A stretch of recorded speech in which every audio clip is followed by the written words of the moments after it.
Man, look at that. This is so much better to see people than the black squares. I hate black squares. So, y'all turn on those cameras. Look at that. Hi, Hannah. How are you? I'm great. Don't mind the really messy office I have Yeah, because hey, there's mine like a has week never away, been but messy a day in my career. Like, um, I'm just telling you, it's always been spotless. And if you can tell with that, there's a reason why that background is blurred, Hannah. So, yeah. yes. All right. Well, let's just dive in here. Let's start. Uh, so, can you guys see the presentation? It says Educator Toolkit. Y'all see that? Okay. Um, well, if I can get my mouse back to the screen. Let's do this. All right. So now, really today, guys, it should not take. Ooh, hang on here. Should take a little longer than that. Uh, should not take overly long to talk about what we're going to what the three of us came up with. So as you're beginning your new 4-H year, it's important to do some type of method to make sure everyone kind of knows what's coming up through the year. Uh, Really, the one that we all three like the most is we like to make sure you have a county yearbook. And we're going to talk a little bit about what should go in there, and then we're sharing three really good examples of one. If you don't have one, how many of you guys do have a county yearbook that you work on that you're already working on? Anybody? Okay, a few of you. Okay, very good. So we're gonna highlight about what needs to go in there. We're going to talk a little bit about some district and state events, and then what county fair expectations of you are from really how to keep yourself. We're going to give you two things to do to keep yourself out of trouble during the county fair, and then we're going to talk a little bit about what your expectations are from county fair to state fair. All right. So a good county yearbook is going to help you get that successful 4-H program started. The county yearbooks. We need to start with telling the family what is 4-H. So how many of you guys have some new 4-H families starting this year that you're pretty sure they don't have a clue what's going on? Anybody? All right, so I'm going to ask you to talk to me a little bit. How are you guys? What's your current way of telling them what 4-H is? I mean, what's your current plan to get these families in here? What's your current plan? I'm hosting a welcome to 4-H night on next Thursday where we're going to go over a lot of the basics of 4-H. Okay, all right. Anybody else? That's an excellent thing to do, Delaney. Delaney, are you in Cleveland County or Cleveland Yep. County? Okay. That is awesome to do. As you do that, I think it's important, and you've already got it figured out. So I won't. I'm preaching to the choir here when I'm talking to Delaney.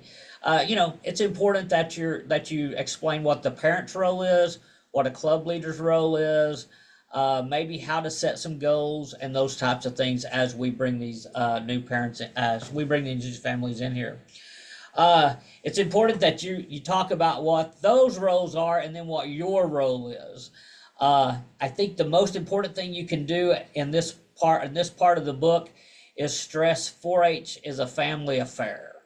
So what a lot of folks are looking for is the FFA way of things of doing things. And when I say that, that means you get the kid to school and they get on the bus with the teacher, and then the teacher does all the work. So that's not, while that's the easiest way for a parent to do, that is the very least effective way to build a family unit. And so I think for us, it's important that we promote the fact that you are the coach, you are the teacher. The parents actually are the ones that gets to benefit from this. Leslie, if she's getting to show sheep with Ellie this time, Leslie's getting to be the coach, right, Leslie? So it's not like we're taking Ellie to XYZ or ag teacher and be like, hey, we'll get there about what time you think she'll show. And we show up about the time they're going to show. All right. So I think that's the point that we sell. If we have to sell that through yearbooks, we sell that through yearbooks. But that's your selling point. Okay. How many of you guys have project clubs in your county? How many of you guys so you got your local club? Do you have project clubs within your local clubs, or do you just have county project clubs? I just have county project clubs. Okay. Anybody have project clubs within your local club? Nobody? Okay. So, in some instances, we do have that option too, to get some project clubs within your local clubs. Okay. And so you're highlighting, those are the things we're highlighting in our yearbook. Okay. Our local clubs and what they are, what our county project clubs are, or local project clubs. And then the last thing we do is we talk about our county programming, and that's where you start putting in there, your events and activities. Also, one of our very good examples I'm going to show you here, it talks about what 4-H is, and it talks about what a 4-H member can learn. It's not really about the ribbons they win. It's more about the life skills. So Sarah, what do you think is one of the most important life skills that maybe we should talk about in this yearbook? What's something that you think would be like, man, I want my families to get this out of 4-H? Unmute for me. Sorry. Kind of what they can expect and kind of how the year's gonna go, what skills they're gonna learn, kind of set their own goals. Okay. What's a skill that you hope that you kind of see that you're like, man, I hope they get this out of our program? Kind of just in our county, definitely public speaking and more of the like fine leadership skills. Okay. See, I think that's excellent. And so that might be something that you might write a 2 to 4 sentence paragraph about, hey, in 4-H they'll learn to do public speaking through, prepared speeches and demonstrations. Just something a little bit that whatever your passion is, write a little paragraph about, hey, in our 4-H program they can learn this. Okay. Riley, what do you think? What's something that you think kids would, that you think if you're doing a yearbook, you're like, you know what? I'll write a paragraph about this just because I think it's important. I would say probably like community involvement, like creating kids that want to have good quality of character. And that starts, a lot with like just working in your community and doing what you can for your community. And so like I would probably talk a lot about how we can help the county as 4-H members. All right, excellent. Okay, so you're going to see some examples of these things, but I want you to make a couple of notes of those that says, in my 4-H county yearbook, I want to make sure I talk about this. Okay. I think it's really, we talked about family involvement. I'm just going to tell you, family involvement, you've got to, so this is what I've run across so I'm old enough that I should probably be 6 foot under with some dirt on top of me, quite honestly. But I'm not. I don't really know why, but I don't have dirt on top of me yet. But throughout my years of experience, this is what I've seen, is when they first start 4-H, they are just looking for the babysitter, okay? I just want someone that I can leave my kids with that Tuesday afternoon, and I'm going to go pick them up. So we have to move from that level rather quickly to family involvement. So, whatever your first, lots of times our first contest here on county level may be the speech contest or something. But that's where I think it's really important that you go to some of these club meetings and you get something in the hands of these people that talks about it's a family affair. The speech contest is about bringing mom and dad to the contest and working, just making it as family as you can, and realize that's one of the things about the Food Fun 4-H project that has really caught on big is because they make that meal at home, and it brings the whole family together. So go ahead and also include in their local club activities. You know, some local clubs put out flags at the cemetery for Veterans Day and some of those holidays that like Memorial Day. Some of them also just have specific activities they do around different holidays. So include that in your 4-H book. Also have something in there about the recognition. One of these examples we'll show you here in a little bit. I really like one of their examples that we'll pull up in a minute. All right, and then of course you are going to have in there each county event and activity with a description, and then it's important to say what the recognition and awards are in that one, and then the entry procedure and the date. Okay, it's important, I think, to have those dates in that yearbook, because if you'll get the dates in that yearbook before you send it out, they will get in the habit of referring to the yearbook before they have too many questions.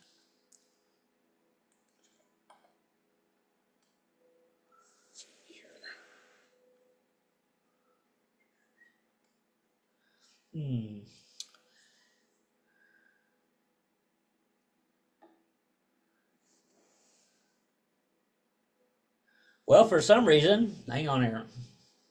There we go.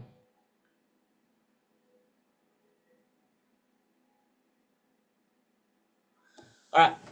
So awards and recognition, also include in there about any special awards they can apply for. So some examples include like the Breads Award and the Pork Award that they can apply for. And some of those are because of the speeches they gave during the year.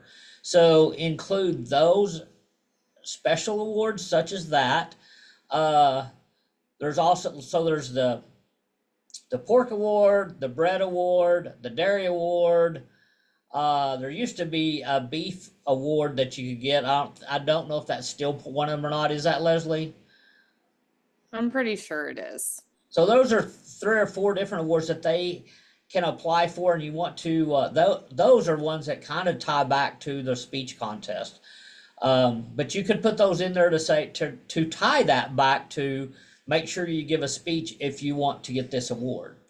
And then there's some awards that, like when I was back in the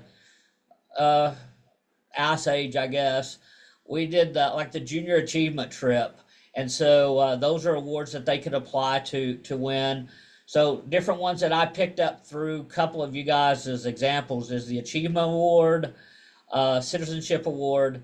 Some of them apply to go to State 4-H Roundup. There's the Danforth I Dare You Award, and then there's the Blue Award Hall of Fame group that some of the counties have. A couple of other things that they have that they include are the TRIP Awards, Citizenship Washington Focus, that New Mexico Senior Leadership, District Leadership Conference, and then some of them also give outstanding member awards. Some of the counties I've been associated with, Farm Bureau or American Farmers and Ranchers, lots of times are the sponsors of those outstanding member awards. So in that, just make sure you put in the yearbook all these different awards and then the criteria for it and how they're selected. Any questions before we move on? I'm going to add in there, Jim, just because sometimes if you're using an old format, just read through each of those awards and make sure that none of them say like one male and one female. We can't, because of civil rights, we can't have awards that are gender based. And so if you see that language in your awards, be sure and update that. Yes, excellent. Good catch, Sarah. All right, then you just include in your yearbook your calendar of events and activities. One of the things I also noticed that a couple of them did was they just went ahead and put the Oklahoma 4-H rules and guidelines fact sheet. It's just incorporated in there which I think is important, answers lots of questions for them. And then there's the 4-H club ritual and the 4-H meeting guide. That if so, you can go on the educator, the 4-H website, and find the links to all of those right there. And if you can't find those, call Sarah, Leslie, or I, and we'll direct you right to where those are at, because I was fixing to say they're easy to find, but I'm going to say they're on the website, okay? Because some days it's easy for me to find Celine, and some days it's not. So it just depends on the day that I am like, oh yeah, I remember it's here. And then I'm like, I don't know where it's at. So we'll see where it goes. All right, so the next slide here is I want Sarah's going to pull up the Payne County 4-H handbook. We're just going to look at this for a little bit. I felt like it was a very good example for us to try to share. And you'll have to, I won't be able to see, Sarah, can you share your screen, Sarah? Because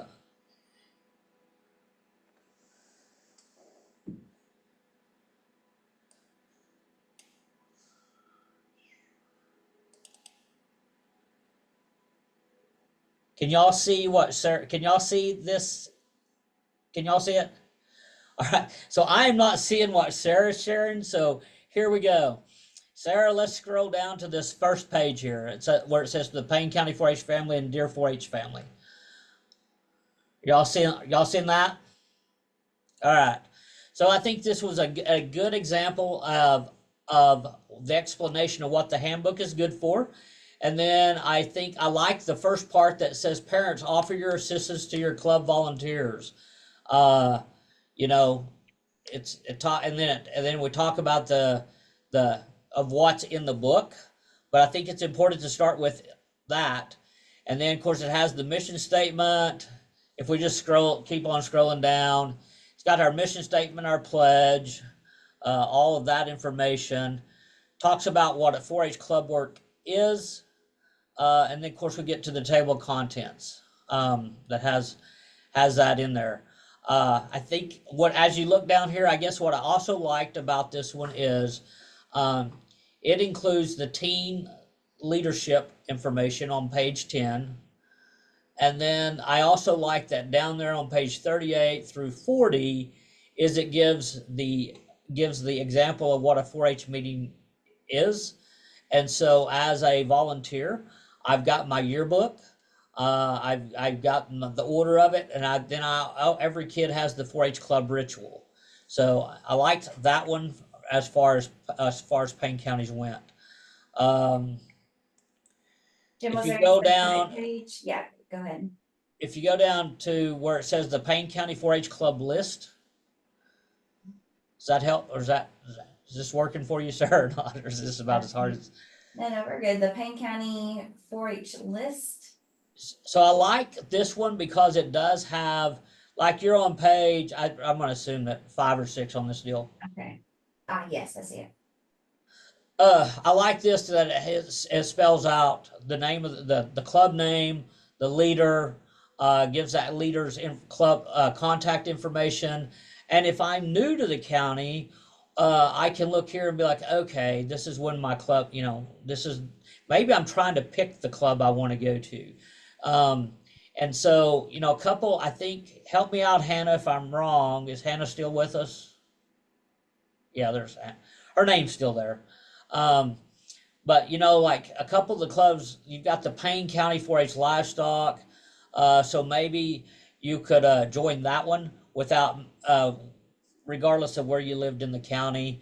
I'm not sure about like the Heritage 4-H Club. I'm not sure about that, but Scarra, let's scroll down just a little bit more. To the guidelines. All right, so then we go to, then she does have her guidelines in there also,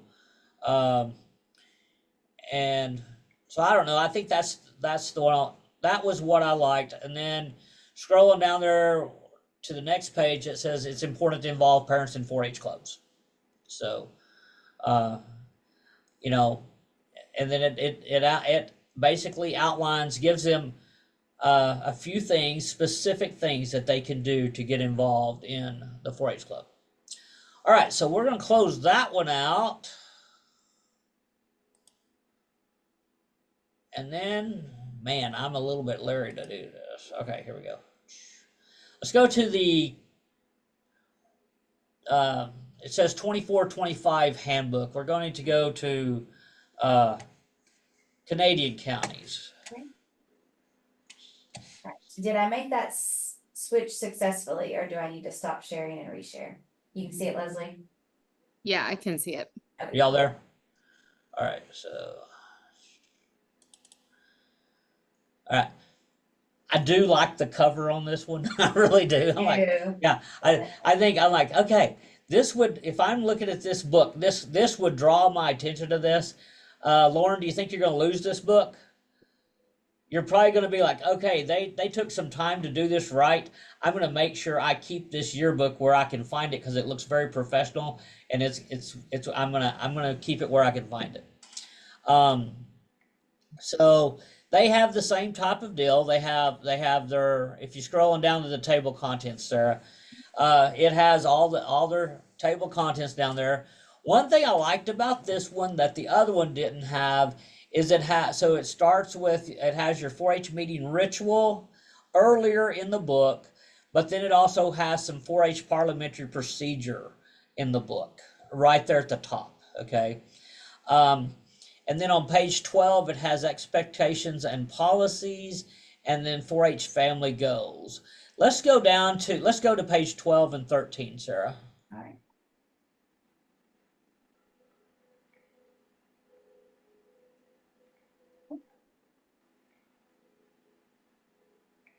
Here's 12. Let's see. Yeah, I think so. I tell you, stop at 7. Okay.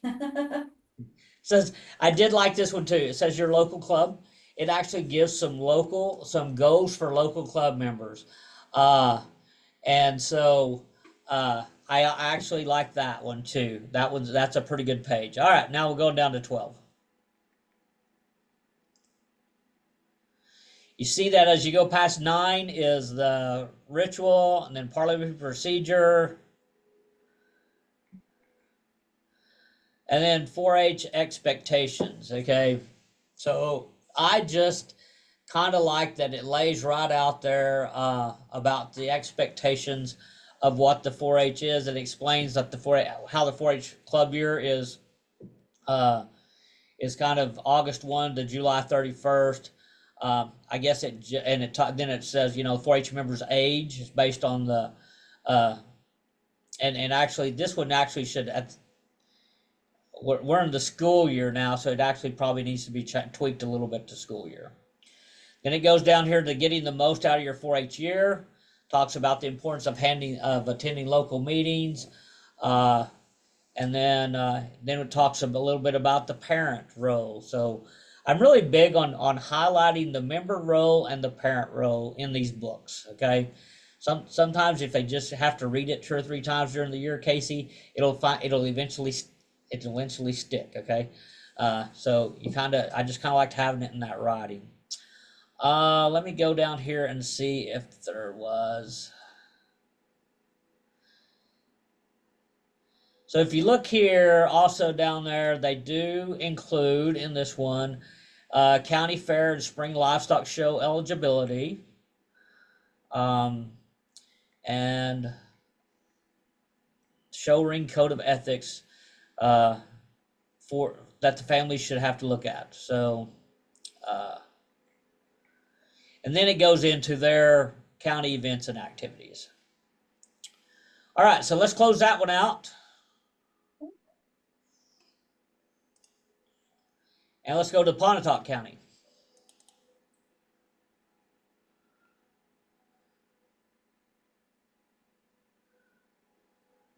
I like their book. I like to join the pile. Okay. Kind of think that one's kind of a neat. Hang on here. I kind of like. I kind of think that's kind of a neat cover. This one jumps right into how to enroll, And then I also like the fact that it quickly addresses visually different project areas, and the fact that they all, maybe agriculture, but visually you can look that, oh, these projects make up 4-H. So I do like that one also. They immediately give them their website. They talk a little bit of what 4-H is. They go into welcome to the 4-H family. I will have to say that while I like their pages 3 and 4 and 5, it's a lot, maybe. So maybe I look at I read all of it, but I liked it all, but I'm not sure. It's a lot. Okay, so I don't think any of it really needs to be left out. I don't know if we space it out a little bit differently, but I do like it. So I think it gives everything here. One thing they do, they just go ahead and spell out, they go ahead and put their office leadership team and officer training in there. They also have a lot of their stuff. They have those hyperlinks. So their registration is included. Is included. They email this out, and they have QR codes and hyperlinks for all of their registration. So as you go through here, I do like that. So you scroll down here to the next page. That Dutch oven showdown is where I'm at, Sarah. I'm sorry. No, you're good. I'm kind of treating you like I do other people I work with. You're just supposed to be reading my mind. We're good. I think we're there. That's a scary thought. That's a scary thought. But I like it. So you go to the Dutch oven showdown contest information, and you got the QR code right next to it. And so for those of those that are technology savvy, that is great. For those of us that is maybe not, we can still see the link there that you're gonna just click onto. But she has that set up for every one of her different contests, and so I just scrolling down that holiday festival thing. So for every different one, she's got that, and that's what I like about that. If I was looking for something to incorporate out of this book, I would maybe consider that QR code for me electronic version of this or whatever, maybe the printed copy. But anyway, I do like that. I like that. So I was impressed with that part of this book. I'm gonna scroll. I'm sorry. I do want to just add on this that she does a contest for their cover, and so they have a little bit of ownership because it's become quite a competitive little contest to see who gets to design the front cover. Oh, okay, that's kind of cool. Yeah. I'm kind of just scrolling on down through there. Let's go to, it's way down there, like 26, page 26. Here. Oh wait. It went from 25 to 30. Oh, There it really? is. Now there's 26. Okay. All right. Well, okay. Well, all right. Yeah. All right. So what I'm at is I'm planning 4-H project work. Do you see that? Mm-hmm. All right. So I guess I really like this one because actually sometimes parents just need to see that you have to plan something if you're going to execute something. You don't just get to the end of the year and be like, hey, let's fill out the record book and what did we do? So I like the fact that she spells it out pretty good here about really how to do things, how to plan some 4-H work.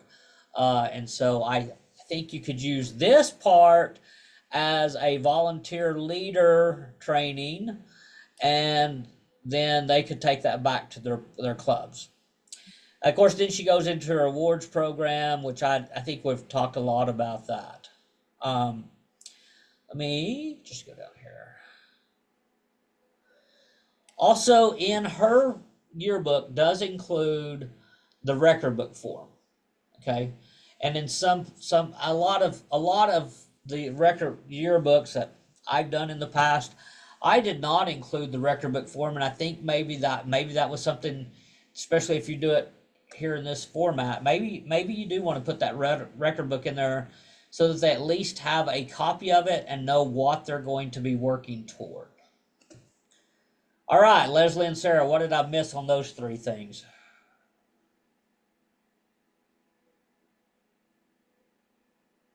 Nothing?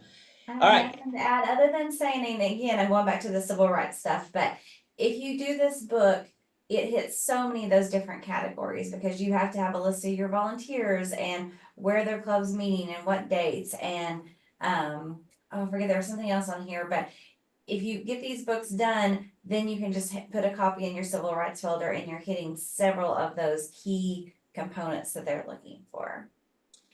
The Include other part is the awards, like what awards you're giving out with Mhm. those qualifications. That's really important to put in there because of those civil rights. include include your county club constitution in your yearbook too. That way, if you have that in there, you have just now checked every checkbox on your civil rights with your yearbook. So make sure that constitution is in there too. Good point. All right, any questions from any of you guys? Or any comments about how you use yours that maybe we didn't talk about?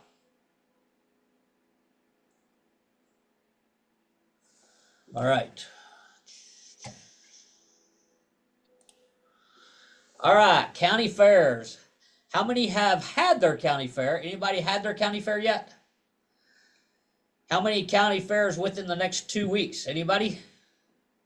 All right, so are you ready for your county fairs? Yeah, Celine's like, yeah, okay. So let me give you I want to say this for you about county fairs. County fairs is where we need to, so county fairs can be stressful, but county fairs need to be enjoyable, okay? Because county fairs are where you're going to see more people, you're going to see some people that you never see again in the whole year. But they need to see you as helpful and friendly. Okay? And I'm just going to use names here, though I'm not picking on anybody. But Brooke, if they come in and see you and Brooke is snarly and is like, they're like, hey, can you tell me where the the bug boxes are? They're over there in the corner. Okay, you know what they're going to remember is, man, she was rude. But if you're like, hey, the bug boxes are over here in the forest deal, let me go. I can show you right where they're at, Or, so even though it's a stressful time, it is super 100% important that you are all about friendly that day, okay? If you need to drink the 4th cup of coffee to be friendly, drink the 4th cup of coffee to be friendly, okay? It is important that they see you friendly and helpful. I'm telling you that I've had coworkers, and I will have run across someone like the next week and be like, man, she was in a bad mood. How do you work with that every day? And you're like, I drink 4 cups of coffee. No, actually, you're just like, well, she's not always that way. But if that's how they saw you at the county fair, that is not the way you want to be. So just remember, county fairs, you're going to see a lot of people, and some of those people is the only time they're going to interact with you. So I always kind of look forward to it. That's where you're going to make some of your really connections with the grandparents of the 4-H kids. Okay, grandparents are going to come through the 4-H building exhibits, and grandparents come watch them show. And I guarantee you, if you win the hearts of the grandparents, you've won the hearts of the parents, because some grandparents at the Sunday dinner is going to be like, I went to the county fair and Casey was just the nicest person to us. And their mother is not going to be able to say, well, when we went to the 4-H deal the other day, she was just kind of grumpy. She's not going to be able to get by with that, because grandma's going to say, well, what'd you do to her? There you go. So win the grandparents' heart, and you got the parents' heart. All right. Let's talk about the one thing to avoid. So if there comes a call where you have to make a judgment calls on rules for disqualification for livestock or exhibitors, don't weigh in on that. All right? That is a fair board decision. And you just need to say That is a fair board decision. Here's the fair board president's name and give it to them. All right. Don't listen to the complaint. Don't acknowledge that, oh yeah, that's valid. Don't just act like don't wade into that one. Just let the fair board make the call. And if they want to make the call, that is on them that they didn't make the call. The only time that you may have to make a discretionary call might be where a 4-H exhibit meets the criteria in the 4-H project. A 4-H project meets the criteria. And then I would also say in that particular instance, try to find a place for it to fit. Like if it doesn't fit, let's say we do a craft item and it doesn't quite meet one of our specific guidelines. Let's see if we can slide it into miscellaneous or some type of deal. Try to find a place for it, but that's the only time you should be making a eligibility call myself. That's kind of what I would say. What do you guys think, Sarah Leslie? Add something to this one if you want to. I don't really have anything to add. Don't get yourself in trouble is all I'm going to tell you. There are some things that the fair board gets to do, and not only do they get to, they have to. Just don't let it be you to make that call. All right. Now then, as we're talking about county fair expectations, I think the biggest advice I would give you is to talk to your CED about what your expectations are. But some questions that you should be asking is, who gets the superintendents and judges for the show? Who's going to get the 4-H division superintendents? Do you have to get the horticulture exhibits? If you're a 50-50, what exactly judges are you getting for the building exhibits? And then if you're getting judges for the livestock show, make sure you've had the input of either fair board or ag teachers to get those judges, okay? Don't just pick out the ones that you like on your own. So other questions that I think you should ask before you get there, and so, however your CED and you come to terms with this, but who breaks the classes in the livestock show? Is that your responsibility? Do you and the ag teachers do that together? But who breaks the classes, or is it just the superintendents that break the classes? So have that discussion so you kind of know before you get there. Is there a livestock judging contest? And if so, who provides the cards? Who tabulates the scores? Who orders the awards? Who places the officials? And then who puts the classes together?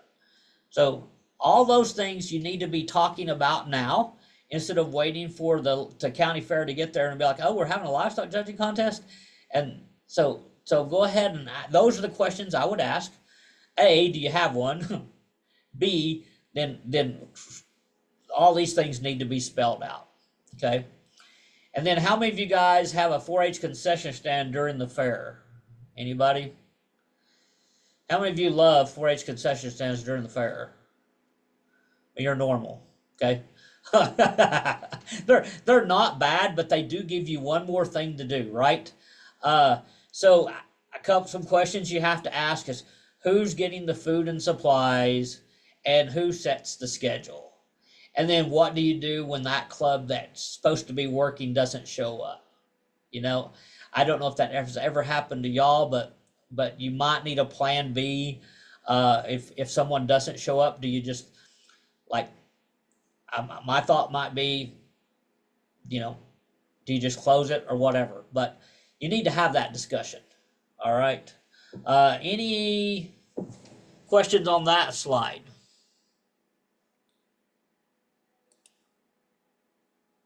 All right. Now, Oh, I'm sorry, Jim. I did think of one other thing to keep in mind. And did you have a plan to talk about if you're asked to be a county fair judge? I have not, but yes. Okay, I'm gonna go ahead and talk about that just real quick Right, because yep. it just hit me as we were talking. But if you're asked to be a county fair judge, you can do one of two things. Most easiest is just to stay on the clock, that, just be a normal work day and claim mileage. However, some counties will offer you to pay you. And if that's the case, you have to take annual leave and you cannot claim travel. And is there any other rules there? If it's No, really, those are the two. And what I say on that one is keep in mind how limited, I don't know if your travel budget is limited, then so it's a catch-22. You're looking at a guy that hates to take annual leave for that. So I don't take annual leave, so I just don't claim mileage, okay? So I think it becomes do I want to use annual leave or do I want to use mileage? You get to decide. But anyway, that's the choice you get to make. But you cannot claim mileage and wait. Do you have to take annual leave, sir, or you just can't claim mileage and get paid? I think you have to take annual leave too. I'm pretty sure you have to take annual leave and not claim mileage Okay. to be paid. We might let us check that out for you, because for some reason they may have changed it where we don't have to take annual leave. You just cannot claim mileage, and you cannot claim mileage and be paid. They may have changed that, but at one point you had to take annual leave. We will check that one out for us. I'll send an email now while we finish talking. All right. Okay, a couple of other things as you're getting ready for the fair. You've got to have you need to involve the fair board in setting up for the fair as much as you possibly can. So who's going to set up the exhibit? You got to set up a time for who's setting up the exhibit building, the commercial booths, the livestock pens, etc. So have a discussion about who does that, and don't let it just be you. All right. So have a plan and have that discussion. Another thing that we run into is the livestock pens, and then who gets to make the assignments. And if you have to make the assignments, then you have to ahead of time find out who's bringing what, and sometimes there's a rotation that Fairview is in this corner this year, so that means they're over in this corner. There's that rotation. Because I don't know if y'all know that there are better spots in the barn than you would. I mean, we're in a small county barn, and that is the prime location, and they get it every year. So sometimes you just have to have that conversation. Then is there a showmanship contest, and if so, is it held prior to each show, or is it a specific time? As far as the livestock show, who orders the awards?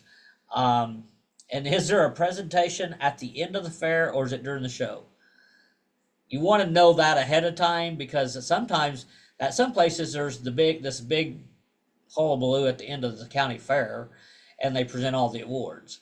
And so kind of ask that question before you do that. How many of you guys have been through the county fair before? Anybody? All right. How many of you guys have got to be the janitor at the county fair before? Anybody? All right. So Casey has. Okay. All I'm going to say is that I hate the county fair. People can be nasty and dirty. I'm just like, pick up after yourself. But you do need to have the discussion with someone. Do they hire someone to come do the janitorial? Just who is going to do who? I mean, you end up getting to take out the trash and stuff at the county fair. You kind of need to know who does what. Just ask that question. Who does what? Try to stay out of having to clean the bathrooms. People can be just disgusting. They can be and for some reason they can all drink a Coke, but they can't carry the Coke from the stands to the trash can. I don't get it, but they can't. It's not that heavy. You've already drank it. You carried it to there. Why not take it away? But they can't do it. So just keep in mind, those are some questions that I just remember back to my days. Is you get ready to, you would have the livestock show, and then we would have like a farmhand Olympics that night in the same area, and you'd look up and the whole building was trashed, and then invariably some fair board members will, this needs to be picked up. And when they said that, they were actually meaning that, oh, Jim, you should go pick that up. And so I would say just go ahead and have that discussion, and then during the fair board meeting, you can be like, I'll tell you what, after the cattle show, before the farmhand Olympics, who's helping me pick up? If you phrase it that way, you'll have help. If you say, who's going to pick up, you may not get takers. So kind of keep that in mind. And I'm just going to, that last part's just be helpful, be kind, be pleasant. Any questions? Any comments, Sarah, Leslie? Did we leave anything out? All right, so district and state events that's coming up. We have the Judging Day, which is September the 11th. How many of you have been to Judging Day before? Any of you guys? How many newbies? How many has not been there before? All right, so Judging Day is organized chaos at its best, but it all gets done. But you honestly need to, so the doors open at 7:30 for you to start putting out to as you bring your 4-H exhibits in. The doors open, and you need to have your exhibits out by say 10:30 or 11 at the very latest. Okay, so realizing that you have to, it's going to take a little time to put all those treasures out. So you really don't, in my opinion, Sarah and Leslie can tell me, can disagree here. I don't think you want to get to the fairgrounds later than 9:30. Okay, that gives you ample time to get your stuff put out. It gives you ample times to walk past the personal development items with your personal development exhibit 3 times, looking for the personal development place that you put them. It's just chaotic. So I would say be there by 9:30 so that you'll be out, but so you'll have everything put out by 11. There's also you should be getting an email from Kathleen, or already got the email from Kathleen about the entry time for Oklahoma City State, the exhibits. Those have to be entered online by Monday, September 9th by midnight. Okay, and so for you to be ready to do that, you need you should probably just get you an Excel spreadsheet, and we'll try to email this out to you.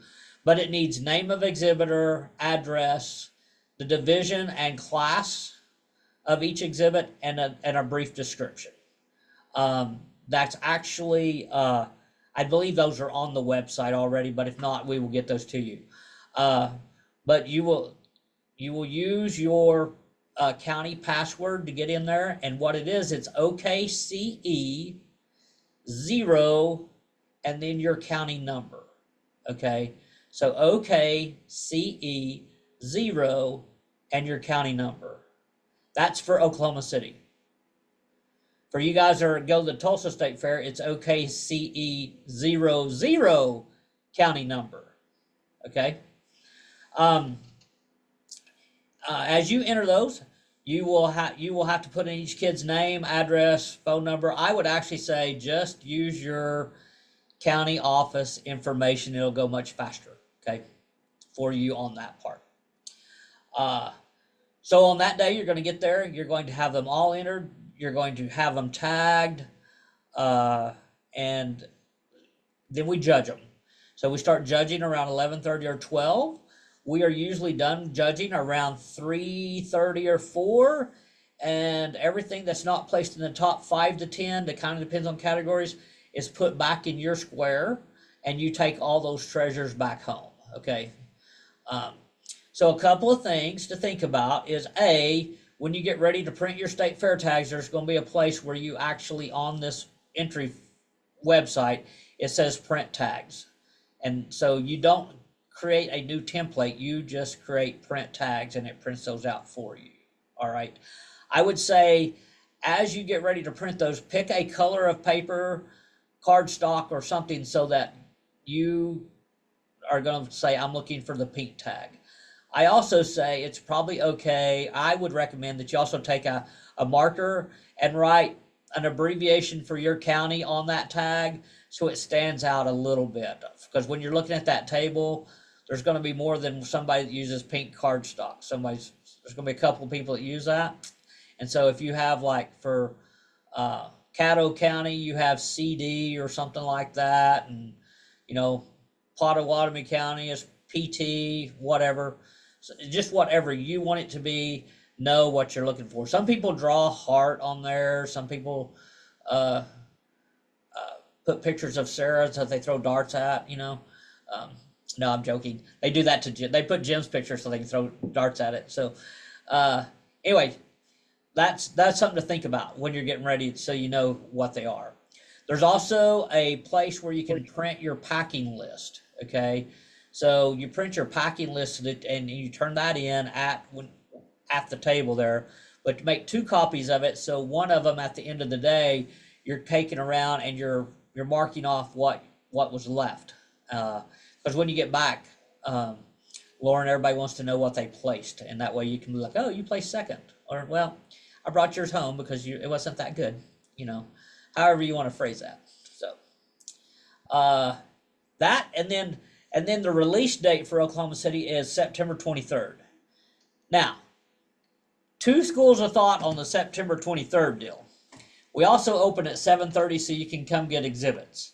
If you're a good Easter egg hunter, you'll want to get there early, okay? If you're not real good at it, if you get there, say 9:30 or so, we've probably got them pulled off the stands by that time. They're kind of late on tables, but everything has to be picked up by 11 to 11:30. The forklifts can actually move into that building at noon. And so everything has to be out by noon, but I like to say it needs to be picked up by 11. So on the 23rd, I would say arrive by 10 o'clock or so that you can get them picked up. What do you think, Sarah Leslie? Anything else on that one? I would add, when you put your tags on, and maybe this is a personal preference, but a lot of counties tape they fold the name up and tape it, and that's not necessary. It just makes it harder when you start trying to judge everything. Just a simple fold is sufficient. Right. Yeah. No. Very good. And then as to go along with the packing list, it really is Jim called it an Easter egg hunt, and it's really important to those kids. It may just be a popsicle jewelry box, but to them it's something that they made and it's precious to them. So it's important that you count every little item and make sure you know whether it went back home or if it stayed, and if it stayed, what place it got. One of my coworkers in the county she actually took photos of each item so that she knew what she was looking for. And when you're making those entries, you can put a description, I believe, when you enter them in there. And so if you're not going to take photos, if you make a description, this got blue flowers on a penguin or whatever, that's going to make it a lot easier for you to find that thing, and for your coworkers who are there to help you find things if they didn't handle those as exhibits as much as you did.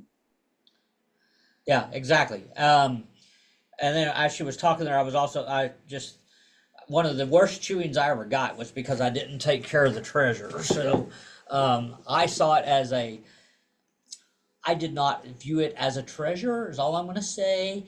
And the treasure did not come home in as good a condition as it went. And I took a major, like I haven't forgot it. It was so good, Brooke. So I all of a sudden realized that these were treasures, not exhibits. So, and I probably when my own, then as your own kids got there, you're like, oh yeah, well, I never really was that attached to them. They got attached to them. I never really was. But I bet you when my grandkids sends one up there, it'll be a treasure. It'll probably be worth some money. That's, I guess, keep that in mind. All right, any questions for Oklahoma City then? Oh, hey, there should be coming an email too about food. Generally, you will get an email that says, do you want to eat lunch there? And actually, there's 2 schools of thought here. You probably don't because it's going to be cold, but you don't have time to go anywhere else, so say yes. But it's improved recently, but it's usually $10 for a barbecue sandwich type situation. But it's either that or bring food. We don't really have time. You don't really have time to leave the fairgrounds and go eat something anyway. So you'll be seeing that. So I'm just going to tell you, Celine, approach it with caution and don't expect a really great barbecue sandwich. Kind of go with going, kind of hope it's kind of lukewarm this year and you'll be all right. Okay. And the state fair vendors are not open, so you don't have. Yeah. the Yeah. option to That's your sit. option. You basically have that option or you bring something yourself. Okay. Same deal with Tulsa. That you'll also get um, to order, but I think they brought in McAllister's last year, I think. So I would avoid this is a side note for Jim on McAllister's turkey sandwiches. I would avoid those because one year I got to have the effects of a turkey sandwich for a couple of days from the state fair. So yeah, I'm just going to say Jim does not eat turkey sandwiches at the state fair. All right. Tulsa. Leslie's probably going to help me out here. 4-H exhibits are entered and judged on September 24th. Same type of time frame, but the entry deal is a little bit different. So I'm just going to let Leslie talk to you about that. Okay, so entries are due September 20th, and they do them through ShowWorks.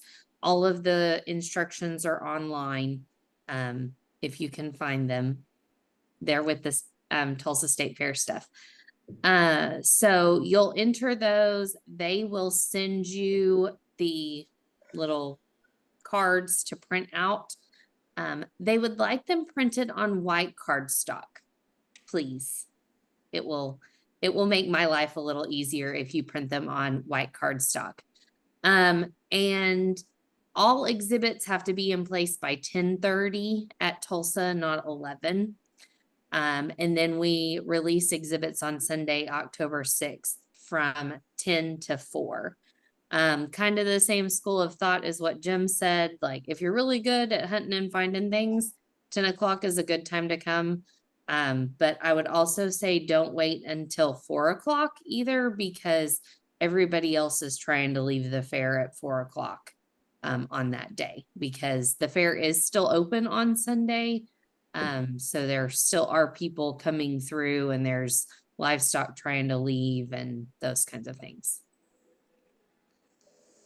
I would also say, remember, at these places, in these towns you're going to, you could kind of schedule the pickup and carry out time around food and beverages, So, both of those places have restaurants that, as far as like Fairview, they don't have those, okay?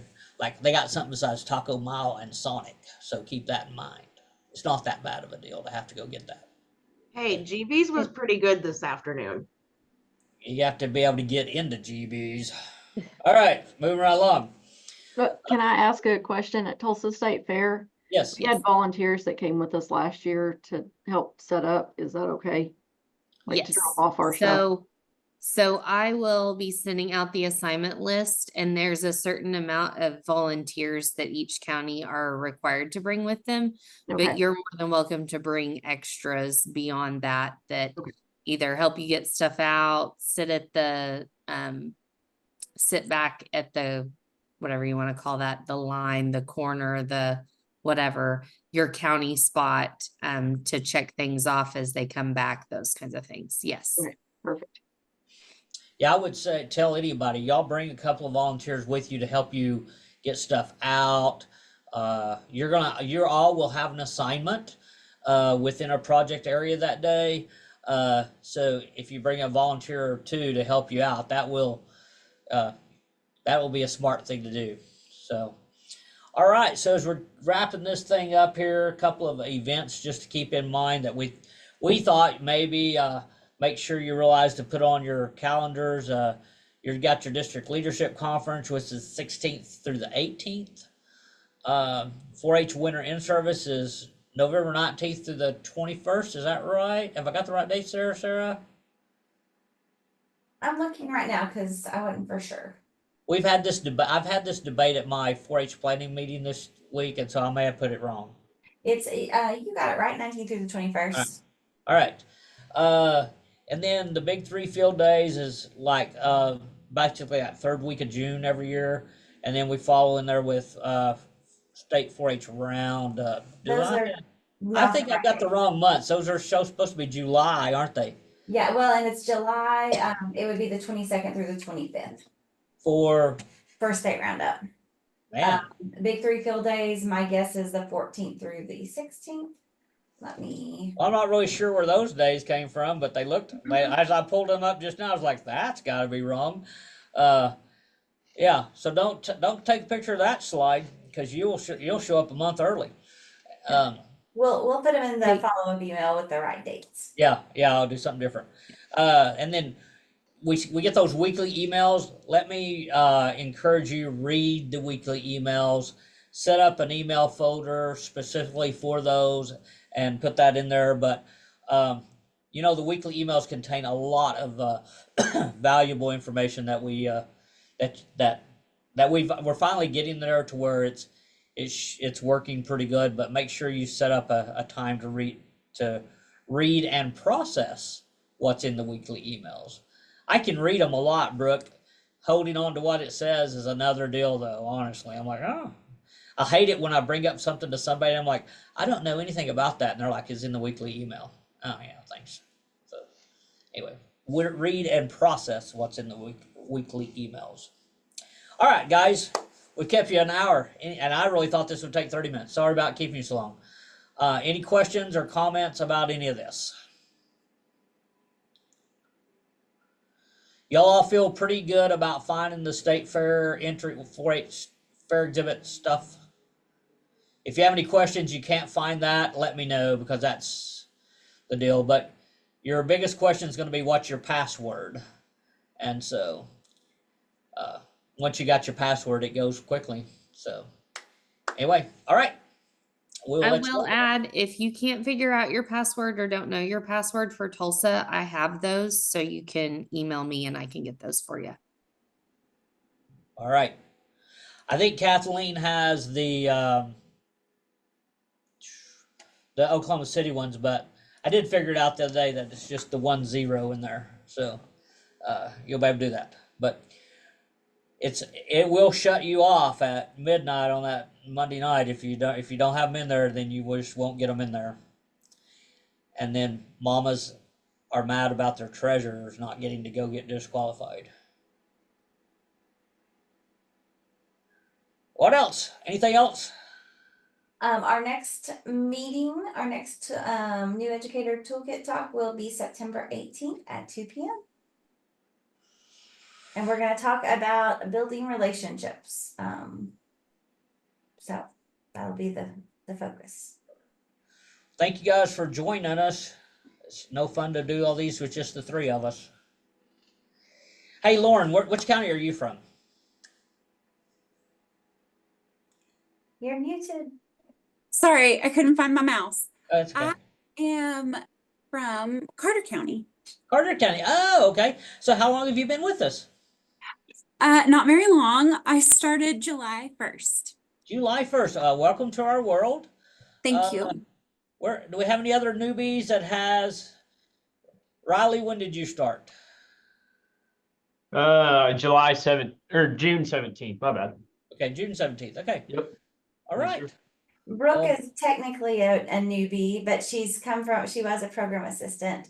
And now, as of the very first day of Roundup, she's an educator. All right. Well, excellent. Okay. Well, welcome to our world, guys. It's sometimes a crazy world, but actually it's been pretty fun. I've stuck around for lots of years, so it's not that bad. So if there's anything any of us can do, holler at us.